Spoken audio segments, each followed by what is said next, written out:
Posterior shoulder instability. Posterior instability is relatively rare, and as a result we have less experience with regards to diagnosing and treating. Diagnosis itself can be challenging as patients aren't always aware that they've got instability, and it's actually harder for the clinician to diagnose. Also, the etiology is far more complex than anterior instability.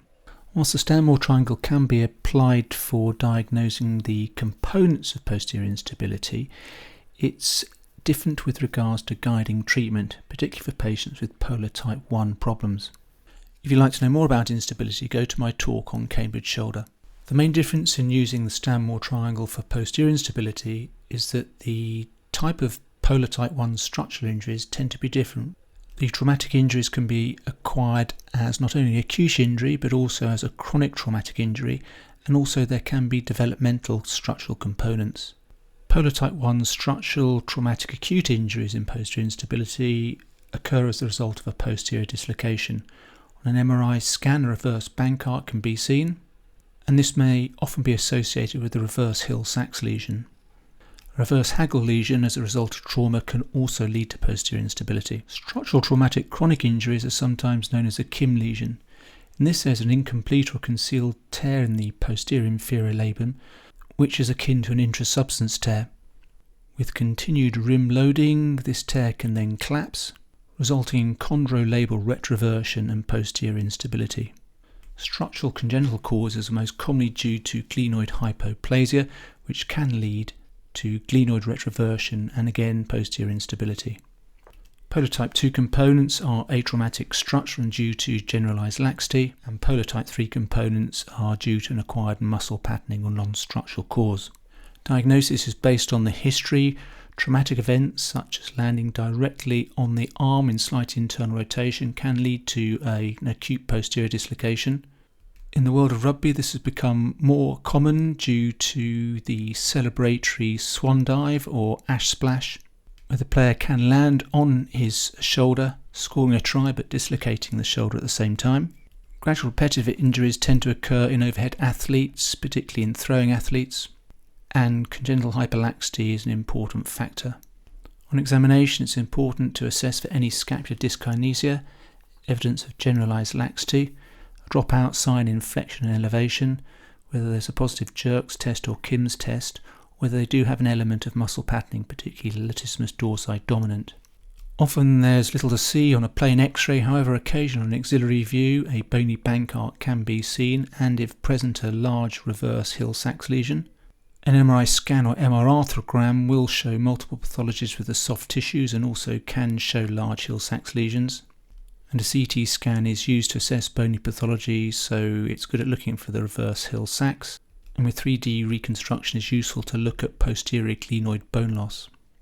Initially, the management of all patients, regardless of their polar diagnosis, should be non-operative. This involves scapular repositioning and rehabilitation. Compensated patients can do fairly well without surgery. However, in patients with polar type 1 structural defects who have failed adequate rehabilitation and often have high functional demand, may require surgical intervention. Due to the overlying anatomy of the posterior shoulder with no rotator interval, I personally find arthroscopic procedures to be the easiest to undertake. Options include a labral repair only, a capsular labral shift, so a reverse Bankart, and bone block procedures. When undertaking a posterior arthroscopic procedure, the position and theatre setup of the patient has to be slightly different from normal, and there are some key portals.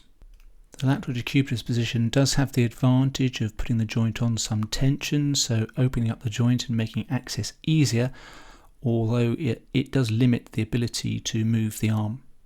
I personally do all my surgeries in the beach chair with the arm in external rotation and abduction using an arm holder. For this I have to stand in front of the patient and I place the monitor behind the patient's head. Although a standard posterior portal and anterior portal are used for initial diagnostic arthroscopy, to access the glenoid posteriorly, and particularly for anchor insertion, it's important to appreciate the bony anatomy around the shoulder. The glenoid is retroverted 30 degrees, and so when approaching the glenoid for normal anterior work, a far lateral portal will give nice access to the anterior glenoid. The portal to access the posterior glenoid is best positioned at the posterior angle of the acromion. This is often known as the portal of Wilmington. At the beginning of an arthroscopic procedure, it's essential to undertake a thorough diagnostic arthroscopy, which includes probing the tissues. We can see on this view there looks like there's a little bit of fraying of the posterior glenoid. When this lesion is probed, we can see it's far bigger. This is actually a Kim's lesion with chondrolabral retroversion. This can be treated with a straightforward labral repair, which doesn't require any particular capsular shift. If you'd like to see a video on posterior type 2 and Kim repairs, please go to my website, Cambridge Shoulder. For a posterior Bankart tear, the capsule has actually been torn off and there may be an element of bony involvement. This can be addressed by mobilising the capsule, freshening the bone and reattaching it with a suitable superior shift. If you'd like to see a video of a posterior shoulder stabilisation, go to my website, Cambridge Shoulder. Posterior glenoid bone loss and its effect on posterior stability tends to differ significantly from anterior instability and tends to vary. There is no clear indication as to how much bone loss is thought to be critical or how big this is. Unlike anterior instability, there is rarely an element of reverse engaging heel sacs. Situations where a soft tissue procedure may not be adequate are with recurrent posterior instability with significant posterior bone loss with a variable size of reverse heel sacs lesion. Patients with glenoid hyperplasia have often had long-standing problems and will have a variable polar type 3 component. However, their shoulder will require a bone block procedure to truly be stabilised. Bone block procedures involve using either an iliac crest autograft or an allograft.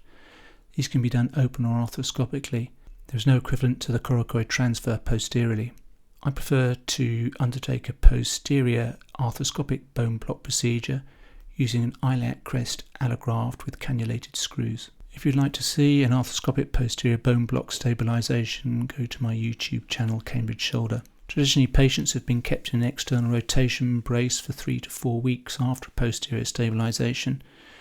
I personally find that external rotation isn't required and actually keeping the patient in neutral is normally sufficient.